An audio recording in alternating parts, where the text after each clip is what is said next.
Hello students, कैसे हो आप सब। आई होप इस कोरोना काल में सब घर पर सेफ होंगे। तो आज का हमारा नया टॉपिक है थर्मोडायनेमिक प्रिंसिपल्स ऑफ मेटलर्जी। तो सबसे पहले हम इस चैप्टर में कर क्या रहे हैं, मेटल को उसके ओर से एक्सट्रैक्ट कर रहे हैं। तो उसी प्रोसेस में सबसे पहले हमने क्या किया था, ओर को कॉन्सेंट्रेट किया था। तो कॉन्सेंट्रेशन ऑफ ओर, उसके बाद ओर निकल गया तो उसमें जो मेटल है उसको ऑक्साइड में चेंज किया, मेटल ऑक्साइड बनाया। ठीक, अब क्या करेंगे, मेटल से ऑक्सीजन हटाएंगे, मतलब मेटल ऑक्साइड का रिडक्शन करेंगे, स्प्लिट कर देंगे मेटल को अलग और ऑक्साइड को, ऑक्सीजन को अलग। समझ में आया इतना? ठीक, तो चलो इसी प्रोसेस को करते हैं स्टार्ट। मेटल ऑक्साइड तो हमारा बन चुका है। ठीक, अब हम उस मेटल ऑक्साइड से ऑक्सीजन अलग करेंगे, मेटल अलग करेंगे, स्प्लिट कर देंगे, मतलब उस मेटल ऑक्साइड का रिडक्शन कर लेंगे। ठीक है, मैंने पिछली वीडियो में आपको क्या बताया था, कोई भी मेटल ऑक्साइड है, कोई भी मेटल ऑक्साइड है, उसको हीट करेंगे तो किसी ना किसी टेम्परेचर पे इसका रिडक्शन हो जाएगा, मतलब मेटल अलग हो जाएगा और ऑक्सीजन अलग हो जाएगा, किसी ना किसी टेम्परेचर पे हो ही जाएगा। बट क्या होता है, 99.9% मेटल ऑक्साइड को रिड्यूस करने के लिए जो टेम्परेचर हमें चाहिए वो अटेनेबल नहीं होता है, उसको हम अटेन नहीं कर सकते हैं, बहुत ज़्यादा टेम्परेचर होता है। तो इसीलिए हम क्या करते हैं, रिड्यूसिंग एजेंट का यूज़ करते हैं, रीजेंट्स का यूज़ करते हैं। समझ रहे हो आप इस बात को, रिड्यूसिंग एजेंट का यूज़ करते हैं ताकि हम उस मेटल ऑक्साइड को रिड्यूस कर सकें और मेटल अलग कर सकें और ऑक्सीजन अलग कर सकें। इतनी बात आई समझ में? और किस मेटल ऑक्साइड के लिए कौन सा रिड्यूसिंग एजेंट हम यूज़ करेंगे वो हमें पता चलता है एलिंगम डायग्राम से। एलिंगम डायग्राम से स्पेलिंग देख लेना, थोड़ा मैं इसमें कच्चा हूँ स्पेलिंग्स वगैरह में। तो एलिंगम डायग्राम से वो हमें पता चलता है कि हमें कौन सा रिड्यूसिंग एजेंट किस मेटल ऑक्साइड के लिए यूज़ में लाना है ताकि ऑक्साइड से मेटल अलग हो जाए। तो एलिंगम डायग्राम पढ़ने से पहले हमें कुछ थर्मोडायनेमिक प्रिंसिपल्स पढ़ने पड़ेंगे, गिब्स एनर्जी वगैरह। तो चलो स्टार्ट करते हैं। तो देखो, गिब्स फ्री एनर्जी चेंज क्या होता है, delta G is equal to delta H minus T delta S. देखो अभी मैं ज़्यादा थर्मोडायनेमिक में नहीं जाऊंगा, जितना इस टॉपिक के लिए ज़रूरी होगा उतना ही पढ़ाऊंगा। तो डेल्टा एच क्या है, एंथैल्पी चेंज, मतलब पहले रिएक्टेंट्स की कुछ एंथैल्पी रही होगी और अब प्रोडक्ट की कुछ और है। तो जो भी चेंज हुआ वही क्या है, एंथैल्पी चेंज है। ठीक, देखो रिएक्टेंट है और ये प्रोडक्ट है। सपोज़ पहले ये 30 इसके पास एनर्जी थी, ओके, और अब 20 हो गई, तो इसका मतलब 10 उसने रिलीज़ कर दिया। तो प्रोडक्ट माइनस रिएक्टेंट, 20 माइनस 30, तो कितना चेंज हुआ, -10। समझ में आया, मतलब उसने एनर्जी रिलीज़ की, तो ये एक्सोथर्मिक रिएक्शन हो गई, एक्सोथर्मिक नेगेटिव। और अगर ये 30 है, मतलब पहले ये 20 था और अब ये प्रोडक्ट की 30 हो गई। कैसे हो गई, उसने बाहर से हीट एब्जॉर्ब की, हमने नहीं दी, अगर हम देते तो नॉन स्पॉन्टेनियस रिएक्शन हो जाती। तो 10 ये प्लस हो गया, तो एंडोथर्मिक, ये पॉजिटिव में होती है। ये समझ में आया? ये क्या है, एंट्रोपी चेंज। सबसे पहले एंट्रोपी होती क्या है, रैंडमनेस, किसी भी सब्सटेंस के पार्टिकल्स कितने दूर दूर हैं वही तो उसकी रैंडमनेस हुई। जितने दूर होंगे उनके लिए पाथ उतना ज़्यादा होगा ट्रैवल करने के लिए, उतने ज़्यादा वो वाइब्रेट करेंगे। ठीक, और एंट्रोपी जितने ज़्यादा होगी वो उतने ज़्यादा क्या करेंगे, ट्रैवल करेंगे और दूसरे पार्टिकल से उतना ज़्यादा इंटरेक्ट कर सकेंगे दूसरे रिएक्टेंट्स के साथ। तो इसका मतलब कोलाइड जितना ज़्यादा करेंगे रिएक्शन उतनी ज़्यादा होगी। ठीक, तो सुटेबल क्या होगा कि ये पॉजिटिव में हो किसी भी रिएक्शन के लिए, एंट्रोपी बढ़े। अगर एंट्रोपी जितनी ज़्यादा बढ़ेगी रिएक्शन उतनी ज़्यादा होगी और उतनी आसानी से होगी। समझ में आई ये बात? ठीक। तो देखो, अगर डेल्टा जी नेगेटिव होता है तो वो रिएक्शन स्पॉन्टेनियस होगी, मतलब खुद ब खुद होगी। तो फेवरेबल कंडीशंस क्या होंगी? डेल्टा एच नेगेटिव में हो, ओके, और डेल्टा एस पॉजिटिव में हो। ये पॉजिटिव में होगा तो यहाँ नेगेटिव साइन तो है ही, और इसका भी नेगेटिव होगा, तो ये पूरा का पूरा नेगेटिव में आ जाएगा वैल्यू। तो फिर जो भी प्रोसेस होगी वो स्पॉन्टेनियस होगी। दूसरी चीज़, दूसरा, अगर ये नेगेटिव में हो और ये भी नेगेटिव में हो, तब क्या होगा? ये वैल्यू तो पॉजिटिव हो जाएगी, होगी, और ये नेगेटिव रह जाएगी। तो इसको लार्ज इनफ होना चाहिए ताकि ये टोटल क्या हो जाए? नेगेटिव हो जाए।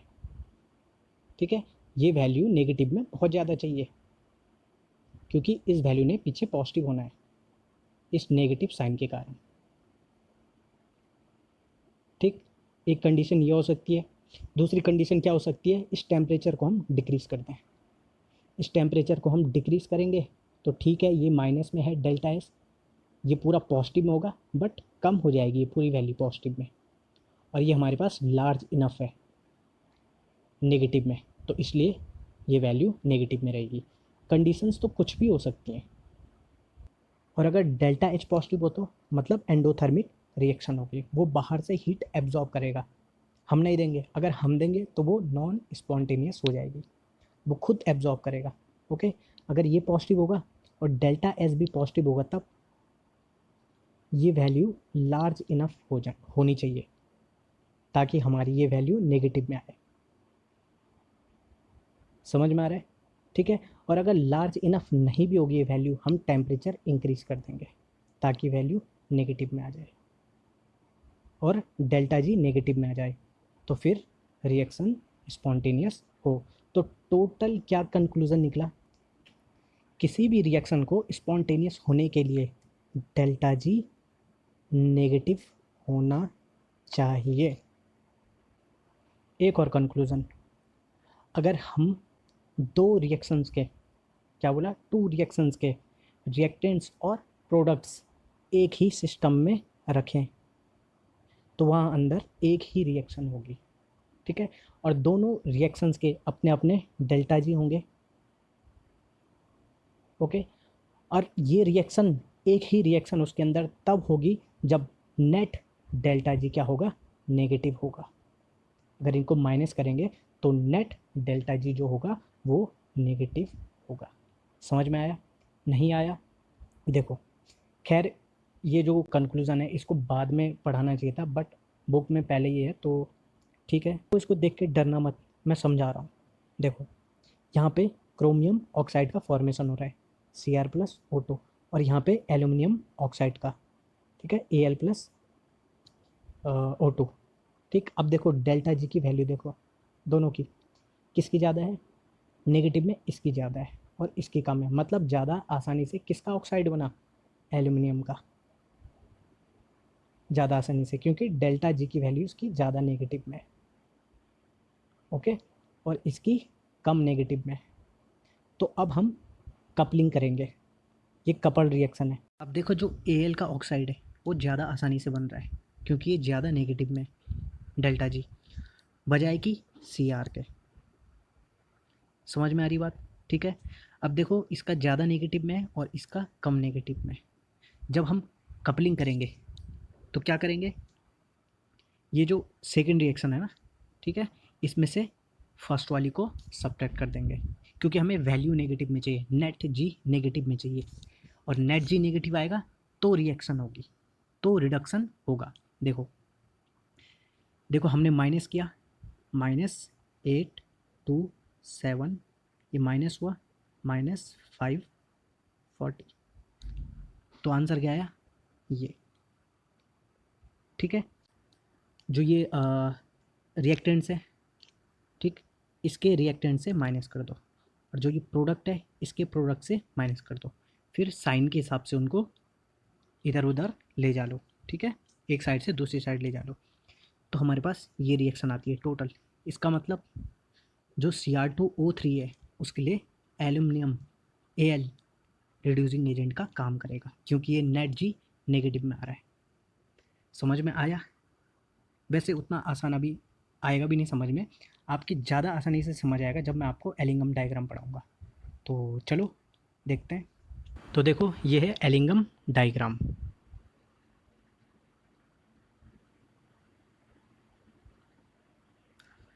इसको क्योंकि बनाया ही एलिंगम ने था, ओके, HJT एलिंगम, तो सबसे पहले यूज़ भी इन्होंने ही किया होगा।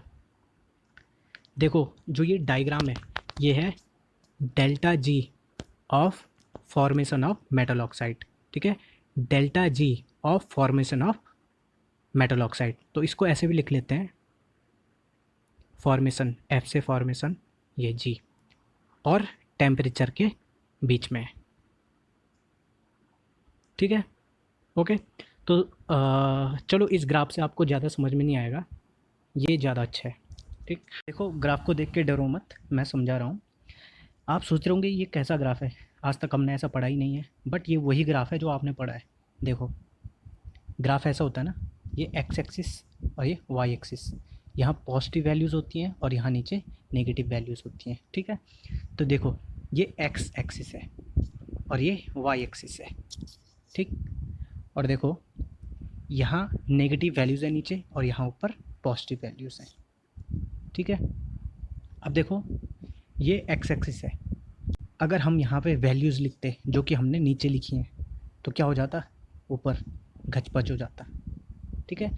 तो ताकि समझने में सुविधा हो तो हमने एक्स एक्सिस की वैल्यूज़ नीचे यहाँ लिखी हैं, ओके, कोई भी फ़र्क नहीं है। तो चलो आगे बढ़ते हैं। सबसे पहले हम देखते हैं कि सारी लाइंस ऐसी क्यों हैं। तो देखो गिब्स एनर्जी क्या थी, delta G is equal to delta H minus T delta S, okay. और हमें लाइन की इक्वेशन भी पता है, क्या होती है, y is equal to M X plus C. इसको थोड़ा और बड़ा लिख लेता हूँ मैं, y is equal to M X plus C. अब देखो यहाँ पे हमारा y डेल्टा जी है, ओके, और जो हमारा c है वो कौन है, डेल्टा एच है, और यहाँ पे x एक्सिस पे कौन है, t टेम्परेचर। तो हमारा जो स्लोप है m वो क्या हुआ, delta S minus minus minus delta S minus delta S. समझ में आया, ओके। तो इसके और इसके बीच में ये ग्राफ है और ये हमारा स्लोप है। देखो हमारा मेटल ऑक्साइड कैसे बनता है, 2xm प्लस O2 जो गैस है ये हुआ 2mxO, ये हुआ, इसको तो आप ये ऊपर साइड रख लो,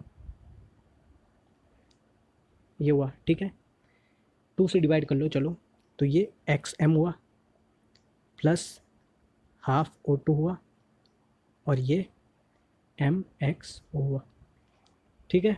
अब देखो ये सॉलिड है तो एंट्रोपी नहीं है, ये भी सॉलिड है एंट्रोपी नहीं है, बट रिएक्टेंट में ये गैस थी और यहाँ गैस है नहीं, तो मतलब एंट्रोपी डिक्रीज़ हुई है। क्या हुआ है, जब मेटल ऑक्साइड बन रहा है तो एंट्रोपी डिक्रीज़ हुई है, माइनस में गई है, मतलब ये डेल्टा एस जो हुआ ना वो माइनस में हो गया, और यहाँ माइनस भी था बाहर, ठीक है, तो माइनस माइनस प्लस हो गया, तो जो हमारा स्लोप हुआ वो प्लस होगा, पॉजिटिव स्लोप होगा, इसलिए ये सारी लाइंस ऐसी जा रही हैं। और अगर मैं दूसरे तरीके से आपको समझाता हूँ, ठीक, ये वैल्यू तो क्या हो जाएगी, पॉजिटिव हो जाएगी, माइनस डेल्टा एस जो ये वैल्यू होगी ये पॉजिटिव हो जाएगी, ठीक है। अब देखो जैसे जैसे मैं टेम्परेचर इंक्रीज़ करता हूँ, जैसे जैसे मैं टेम्परेचर इंक्रीज़ करता हूँ ये और ज़्यादा पॉजिटिव होते जाएगा, ठीक है, और डेल्टा जी भी पॉजिटिव की तरफ चले जाएगा। समझ में आ रहा है, डेल्टा जी पॉजिटिव की तरफ चलते जाएगा, क्योंकि जितना बड़ा ये पॉजिटिव होगा ये डेल्टा जी भी पॉजिटिव की तरफ चलता रहेगा। समझ में आ रहा है? ये देखो टेम्परेचर इंक्रीज़ हो रहा है और जो डेल्टा जी है वो पॉजिटिव की तरफ जा रहा है, ऊपर की तरफ जा रहा है। समझ में आ गया ना? ठीक है, तो दोनों में से किसी भी तरीके से समझ लो आप। ठीक है, पहला पॉइंट ये हो गया इसमें, ओके, कि ये हमारी लाइंस ऐसी क्यों हैं। चलो दूसरा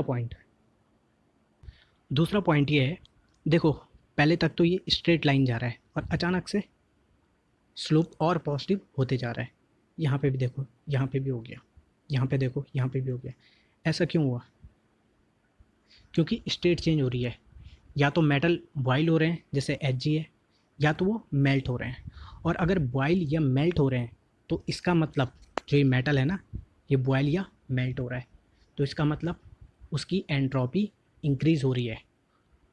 एंट्रोपी इंक्रीज़ हो रही है, किसकी? मेटल की एंट्रोपी इंक्रीज़ हो रही है। ठीक है, और जब ये प्रोडक्ट बनते हैं तो एंट्रोपी घट जाती है।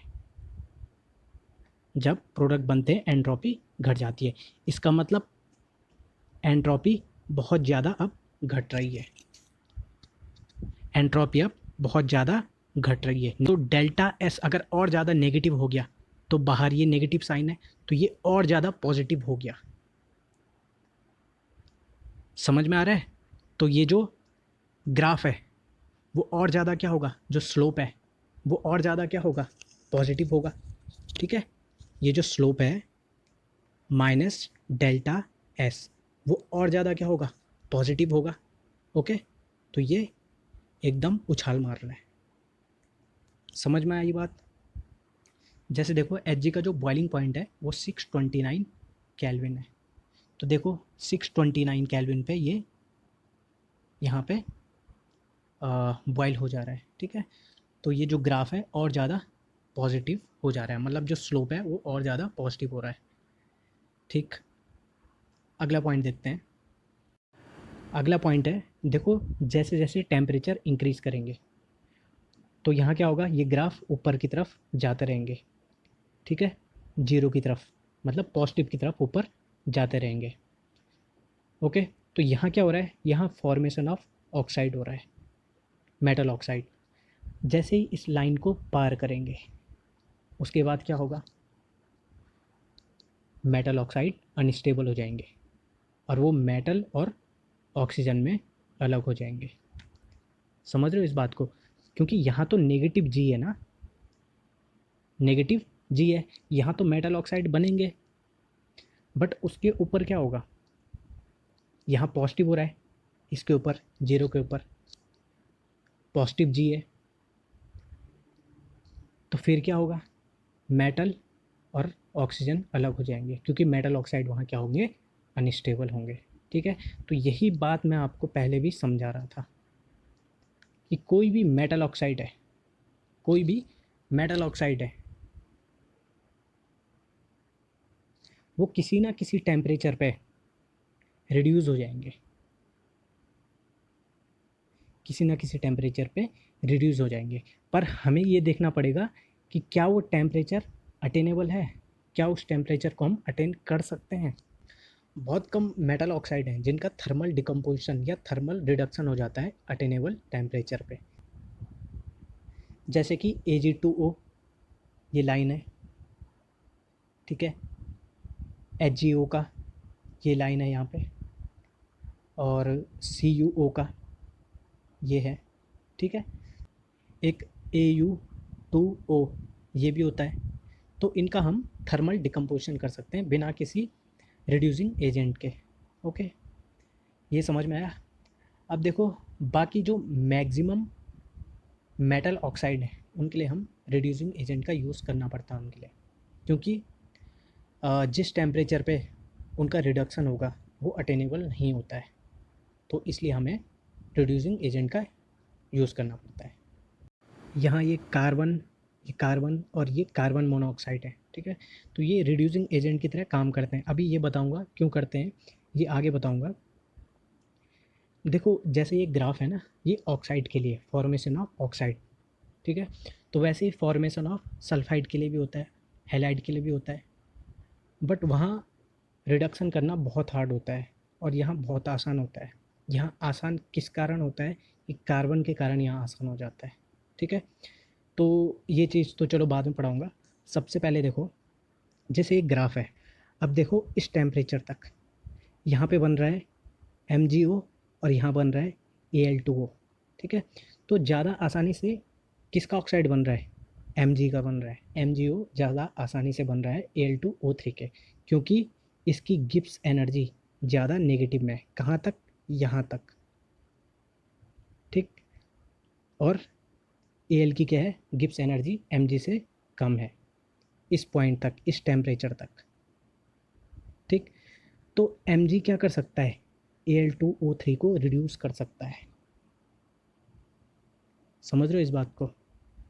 क्योंकि Mg ज़्यादा आसानी से बनेगा। ठीक है, तो Al2O3 होगा प्लस Mg, इससे कम किसी भी टेम्परेचर पे, इससे कम किसी भी टेम्परेचर पे। ठीक, तो यहाँ पे क्या बनेगा? MgO। ठीक है, प्लस Al।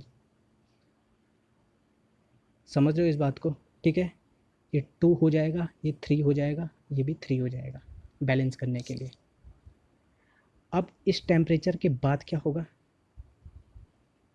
इस टेम्परेचर के बाद, ये जो टेम्परेचर है यहाँ पे, इसके बाद क्या होगा? यहाँ पे Al क्या हो गया? अब नीचे आ गया, ज़्यादा आसानी से Al2O3 बन रहा है और MgO ज़्यादा आसानी से नहीं बन रहा है। तो इसके बाद जो टेम्परेचर है उसमें क्या होगा? Al रिड्यूस करेगा MgO को। समझ में बात आई? तो इसका मतलब क्या हुआ? जो नीचे वाला मेटल ऑक्साइड का मेटल है वो ऊपर वाले जितने भी मेटल ऑक्साइड हैं उनको रिड्यूस कर सकता है। ये कैल्शियम है, इसके ऊपर जितने भी मेटल ऑक्साइड हैं ये उनको रिड्यूस कर सकता है कैल्शियम। ओके, मतलब उनके लिए एज अ रिड्यूसिंग एजेंट काम कर सकता है। बट कब तक?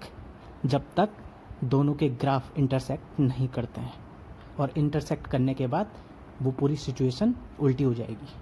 समझ गए? तो यही कपलिंग रिएक्शन है। समझ में आया? Al रिड्यूसिंग एजेंट का काम करेगा, मतलब रिड्यूस करेगा Cr2O3 को, क्योंकि ये ज़्यादा नेगेटिव है, ये ज़्यादा आसानी से ऑक्साइड बनाता है। ठीक, देखो जैसे ये, अब ये करने की हमें ज़्यादा ज़रूरत नहीं है, सीधा Cr2O3। अब ये ज़्यादा आसानी से अगर ऑक्साइड बनाता है तो ये इससे ऑक्सीजन छीन लेगा, Cr2O3 से ऑक्सीजन छीन लेगा। समझ में आई ये बात? ठीक, दूसरी चीज़ नेट जी, जैसे यहाँ पे नेट जी निकाला था हमने, निकाला था। ठीक है, इसका माइनस इसका क्या था? ठीक है, तो यहाँ नेट जी नेगेटिव में है, ये समझा दिया था मैंने। ओके, अब देखो नेट जी जितना ज़्यादा नेगेटिव होगा, जितना ज़्यादा नेगेटिव में होगा उतनी आसानी से वो रिएक्शन होगी, ये आपको बताया। अब देखो एल्यूमिनियम Cr2O3 को यहाँ पे ज़्यादा आसानी से रिड्यूस करेगा कि यहाँ पे करेगा। कहाँ पे करेगा? यहाँ पे करेगा, क्योंकि यहाँ पे जो नेट डेल्टा जी है वो ज़्यादा नेगेटिव है। देख लो यहाँ पे गैप ज़्यादा है, तो इस टेम्परेचर पे यहाँ ज़्यादा आसानी से वो रिड्यूस करेगा Cr2O3 को, बजाय कि यहाँ।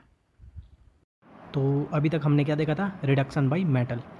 तो मेटल से मेटल ऑक्साइड का रिडक्शन वो अभी तक हमने देखा। ठीक है, कैसे हो सकता है।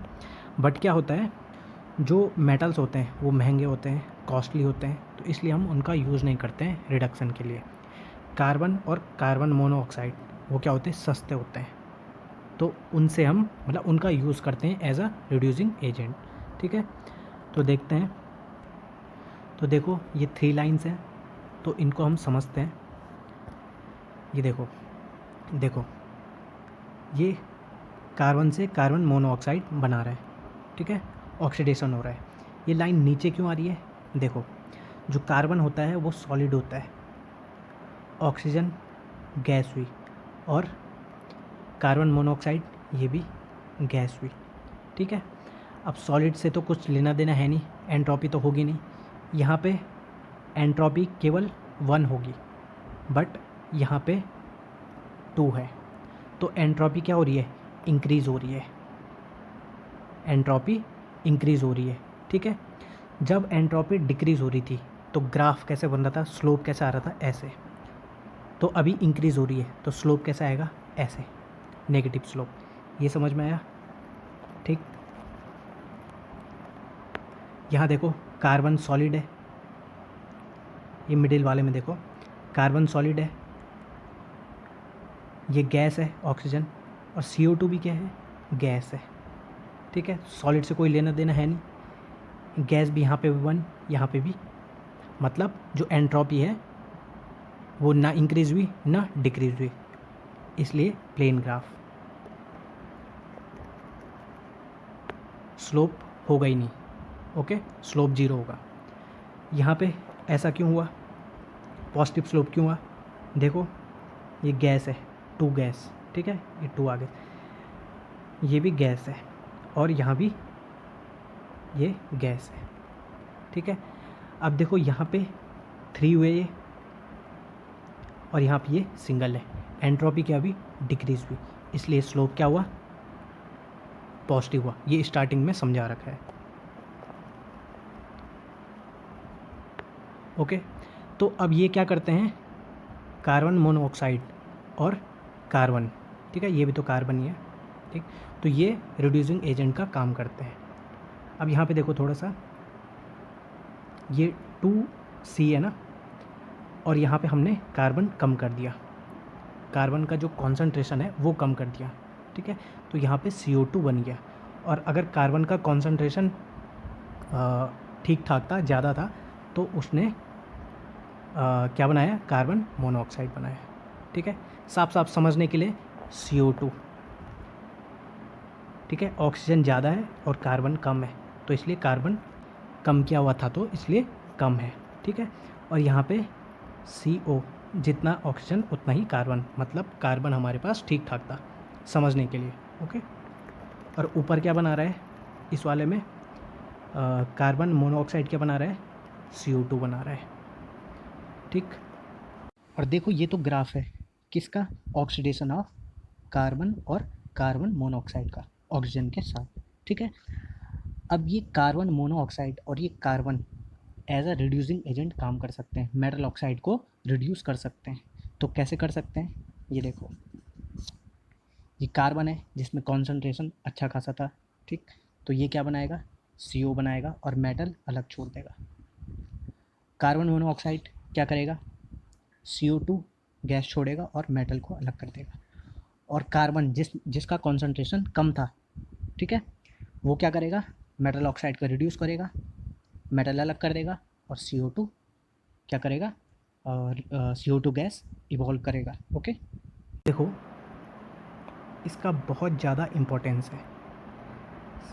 673 केल्विन के बाद हम रिड्यूसिंग एजेंट लेते हैं कार्बन को, समझ में आ रहा है, और उससे नीचे 673 केल्विन से नीचे हम रिड्यूसिंग एजेंट लेते हैं किसको, CO को।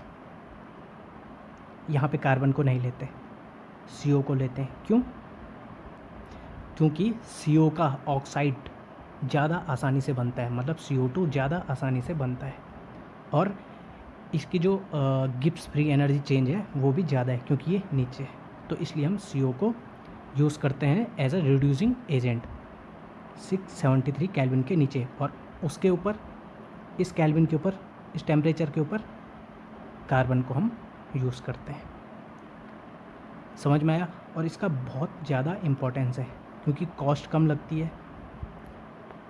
सबसे बड़ा रीज़न क्या है, कॉस्ट कम लगती है। अब देखो जैसे हमारे पास ग्राफ है, ये यहाँ नीचे आ रहा है, ठीक है, अब देखो कितने ही मेटल ऑक्साइड इससे गुजरते हैं, इसके ऊपर से, ठीक है, और इस ग्राफ में तो बहुत कम मेटल ऑक्साइड दिखाए हुए हैं, बहुत कम ग्राफ बने हुए हैं, मेटल्स तो बहुत सारे होते हैं ना, तो सारे ऐसे ही गुजरते हैं। दूसरी बात, डेल्टा रिडक्शन, ठीक है, डेल्टा RG जो रिडक्शन हो रहा है, ठीक, वो टेम्परेचर को फेवर करता है। जैसे जैसे देखो टेम्परेचर इंक्रीज़ होगा, देखो ये तो नीचे आ रहा है, ये ग्राफ क्या आ रहा है, नीचे आ रहा है, ठीक। और जैसे ये देखो क्रोमियम का, देखो ये, ठीक, जैसे जैसे टेम्परेचर इंक्रीज़ हो रहा है ये गैप भी इंक्रीज़ हो रहा है, तो नेट जी, जो नेट जी होगा कपलिंग रिएक्शन में, वो भी ज़्यादा होगा, उतना ज़्यादा नेगेटिव होगा। और जितना ज़्यादा ये डेल्टा जी है, जितना ज़्यादा नेट डेल्टा जी नेगेटिव में होगा, उतनी आसानी से वो रिएक्शन होगी, ये आपको बताओ। एक और चीज़ है, देखो जैसे FeO है, ठीक है, हम इसका थर्मल डिकम्पोजिशन कर सकते हैं टेम्परेचर इंक्रीज़ करके, यहाँ पे इसका थर्मल डिकम्पोजिशन हो जाएगा, ठीक है। बट देखो इतना टेम्परेचर, उसके लिए कॉस्ट बहुत ज़्यादा लग जाएगी और उसको सस्टेन करना, मैनेजमेंट करना बहुत मुश्किल होता है इतने ज़्यादा टेम्परेचर को, ठीक है। अब देखो यहाँ पे हम जो ये CO है, कार्बन मोनोऑक्साइड, इससे नीचे इसका ग्राफ है, ठीक है, वो ज़्यादा आसानी से ऑक्साइड बनाता है, ठीक। तो वो क्या करेगा, FeO को रिड्यूस कर लेगा, उसका रिडक्शन कर लेगा। और CO क्या होता है, बहुत सस्ता भी होता है, तो कॉस्ट हमें बहुत कम लगेगी और हमारी रिएक्शन भी हो जाएगी, Fe अलग हो जाएगा। समझ में आई बात, ठीक है। एक और चीज़ है, नेट जी जब दो लाइन क्रॉस होती है, जैसे यहाँ पे नेट जी, यहाँ पे क्या होगा, ऑब्वियसली सी बात है, 0 होगा। समझ रहे हो ना इस बात को। तो अभी इस वीडियो को यहीं पे ख़त्म करते हैं। अभी इस टॉपिक में एक दो चीज़ें और बची हुई हैं, वीडियो काफ़ी लंबा हो गया है, ज़्यादा लंबी मैं वीडियो बनाता नहीं हूँ, वो बोरिंग हो जाती है नहीं तो, ठीक है। तो एक दो चीज़ें हैं जैसे कि लिमिटेशंस हैं और कुछ न्यूमेरिकल्स हैं, तो वो सब मैं अगली वीडियो में करा दूँगा। तो ठीक है, थैंक यू।